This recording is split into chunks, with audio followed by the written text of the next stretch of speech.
શહીદ ભગતસિંહની 118મી જન્મજયંતિ નિમિત્તે વડોદરા શહેર કોંગ્રેસ સમિતિ દ્વારા શહીદ ભગતસિંહની પ્રતિમાને પુષ્પાંજલિ અર્પણ કરવામાં આવી હતી.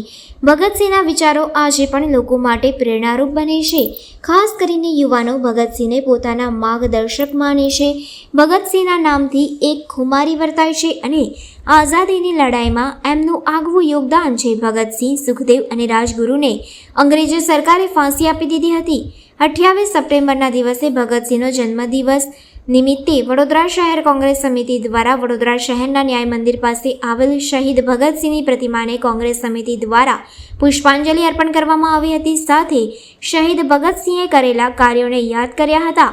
આ પુષ્પાંજલિ કાર્યક્રમમાં વડોદરા શહેર કોંગ્રેસ સમિતિના પ્રમુખ, વિપક્ષના નેતા, સ્થાનિક નગર સેવકો અને કોંગ્રેસના કાર્યકર્તાઓ ઉપસ્થિત રહ્યા હતા.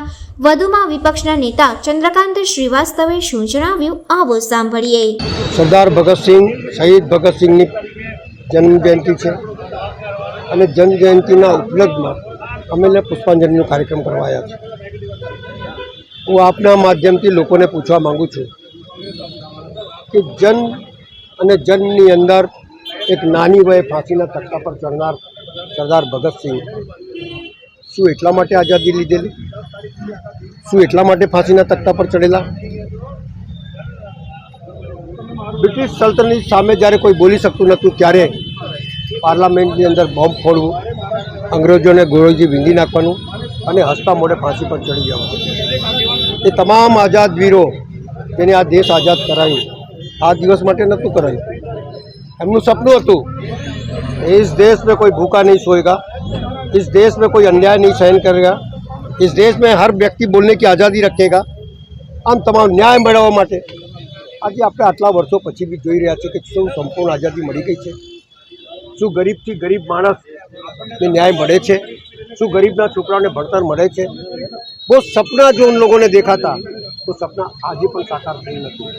દેશ નો ડાઉટ ધીમે ધીમે પ્રગતિ કરી રહ્યા છે, પણ દમન, અત્યાચાર, જુલમ, નહીં બોલવા દેવું, આ તમામમાં તો આજે પણ જીવિત છે. આજના દિવસે લોકોએ બી સમજવાની જરૂર છે અને કોંગ્રેસ પાર્ટી આજના દિવસે એ નક્કી કરે છે કે સરદાર ભગતસિંહે, સુખદેવ અને રાજગુરુને જે ચંદ્રશેખર જેવા લોકોએ આ આઝાદીનું સપનું જોયું હતું અને જે કોલ આપેલું એ કોલને સંભાળીને રાખીએ અને ફરતી એક નવી આઝાદી તરફ વળીએ. નાનાથી નાના માણસ સુખાકારી થાય અને નાનોથી નાનો માણસ ન્યાય મેળવી શકે, અન્યાય સામે લડી શકે, એ તમામ બાબતોનું નક્કી કરે છે, નિર્ધાર કરે છે અને કોંગ્રેસ પાર્ટી આના માટે ભગતસિંહને લઈને આગળ વધશે અને લોકોને ન્યાય મળે એવી એમની તાકાત વધશે. પાલિકામાં સત્તા પર બેઠેલા લોકો ન્યાય નહીં પણ અન્યાયની સામે વધારે પડતા ઝૂકેલા છે. લોકોને દબાવવું, અન્યાય કરવું, ઈડી, પોલીસ ડિપાર્ટમેન્ટ, દાદાઓ બધાનો ઉપયોગ કરવાનો. પણ આ દેશ એટલા જુલુમ પછી પણ ક્રાંતિથી આ દેશ આઝાદ થયેલો છે. આજે પણ ક્રાંતિ ચાલુ જ છે.